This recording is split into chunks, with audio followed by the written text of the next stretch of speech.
گھر کا ماحول بے حد خراب ہو چکا ہے۔ ہمنا نے آہستہ آہستہ کر کے سب کو سارا آپی کے سامنے لا کے کھڑا کر دیا ہے۔ وہ سب کو یہی کہتی کہ آخر کب تک ہم اپنی ساری زندگی سارا آپی کے کہنے پہ گزارتے رہیں گے؟ کیا وہ ساری زندگی ہماری شادی شدہ زندگی کو کنٹرول ہی کرتی رہیں گی؟ وہ یہاں پہ تینوں بھائیوں کو احساس دلا کہ کیا آپ لوگوں کو نہیں لگتا کہ سارا آپی نے ساری زندگی صرف آپ تینوں بھائیوں کے لیے وقف کر دی، اپنی کوئی خوشی نہیں دیکھی؟ ہمنا کی بات سنتے تینوں بھائی اس کے منہ کی طرف دیکھنے لگ جاتے ہیں، تو آگے سے کہتی ہے ہاں میں یہی تو کہہ رہی ہوں کہ ساری زندگی وہ کب تک تم لوگوں کو دیکھتی رہیں گی؟ ان کی اپنی بھی لائف ہے، میں ان کی شادی کی بات کر رہی ہوں، کیا ان کی شادی کر دینی چاہیے؟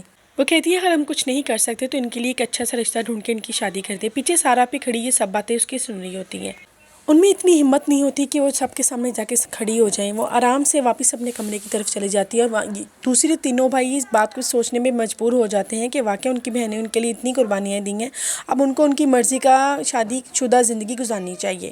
سارا بھی جب بھی کسی ٹینشن میں ہوتی ہیں یا تو وہ مال جاتی ہیں یا اپنی دوست کے پاس، جب اس کی دوست اسے کہتی ہے کہ لڑکی کو ضرورت سے زیادہ ہی تیز ہے، تمہیں پہلے ہی اس پہ کنٹرول کر لینا چاہیے تھا، لیکن سارا پہ کی عقل یہاں پر آ کے عقل دنگ رہ جاتی ہے کیونکہ ان کی سوچ کے مطابق بھی یہ لڑکی بے حد تیز نکلی۔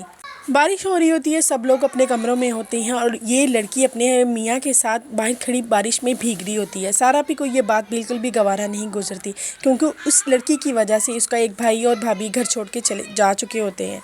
سارا بھی اوپر کھڑی سب کچھ دیکھ رہی ہوتی ہے، وہ نہایت غصے کے ساتھ نیچے آتی ہے۔ اتنی دیر میں برہان کی بیوی بھی برہان کو لے آتی ہے اور کہتی ہے کہ گھر میں اتنی زیادہ ٹینشن ہے، ایک بھائی گھر چھوڑ کے چلا گیا ہے لیکن ان دونوں کو کسی کی کوئی پرواہ نہیں ہے، یہاں تک کہ سارا آپی کا بھی خیال نہیں ہے۔ سارا بھی نہایت غصے کے ساتھ عثمان کو بلاتی ہے اور جیسے ہی عثمان اندر انٹر ہوتا ہے، سارا آپی کا غصہ آسمان پہ پہنچ جاتا ہے، وہ بہت زیادہ غصے میں اس سے مخاطب ہوتی ہیں۔ یہ کیا تماشا گھر میں لگا رکھا؟ آگے سے ہمنا جواب دیتی ہے کیا لگا رکھا ہے؟ بارش ہو رہی تھی اور ہم دونوں نہا رہے تھے، اس میں کیا ہوا؟ اس کی بات سنتے سارا آپی کو اور زیادہ غصہ آ جاتا ہے۔ آگے سارا آپی کہتی ہے تم میری ہر بات کو مذاق میں لے لیتی ہے، تم نے آخر خود کو کیا سمجھا ہوا ہے؟ ہمنا یہاں پہ بہت زیادہ بدتمیزی کرے گی، اس آت میں اس کا عثمان بھی ساتھ دے گا، وہ کہے گا بالکل ٹھیک تو کہہ رہی ہے، اس میں برا کیا ہے آپی؟ آپ نے ہماری خاطر اپنی محبت چھوڑ دی تو اب آپ کو بھی محبت اپنی حاصل کرنے کا حق ہے نا؟ سارا آپی کا دماغ اور زیادہ خراب ہو جاتا ہے۔